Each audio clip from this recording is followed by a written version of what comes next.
भंडारा जिल्ह्यात गेल्या 2 दिवसापासून संततधार पाऊस सुरू आहे आणि त्यामुळे अनेक ठिकाणी पूरजन्य परिस्थिती निर्माण झालेली आहे। आपण सध्या गोसेखुर्द धरणाच्या परिसरात आहोत। बघू शकतो आपण मोठ्या प्रमाणात इथं पाण्याचा विसर्ग सध्या सुरू आहे। गोसेखुर्द धरणाचे 33ही दरवाजे पूर्ण उघडण्यात आले असून 10,000 क्यूमेक्सहून अधिक पाण्याचा विसर्ग इथं सुरू आहे। आपण बघू शकतो पाण्याच्या लाटा आपल्याला इथं मोठ्या प्रमाणात दिसून येत आहेत। अजूनही संततधार पाऊस सुरू आहे, वादळी वाराही मोठ्या प्रमाणात सुरू आहे आणि त्यामुळे म्हणून मोठ्या प्रमाणात पाण्याची लाटा आपल्याला पाहायला मिळत आहेत। आणि सध्या भंडारा जिल्ह्यात काही ठिकाणी पूरजन्य परिस्थिती निर्माण झालेली आहे।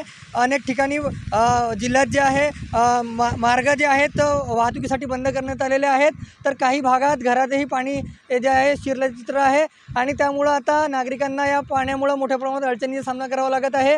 गोसेखुर्द धरणाच्या पाणलोट क्षेत्रात वाढ झाल्यानं गोसेखुर्द धरणाचे 33 दरवाजे सुरू करण्यात आलेले आहेत, तर गावांना नदी किनाऱ्यावरील गावांना जे आहे सतर्कतेचा इशारा सुद्धा देण्यात आलेला आहे। रुपेश सपाटे, TV9 मराठी, भंडारा।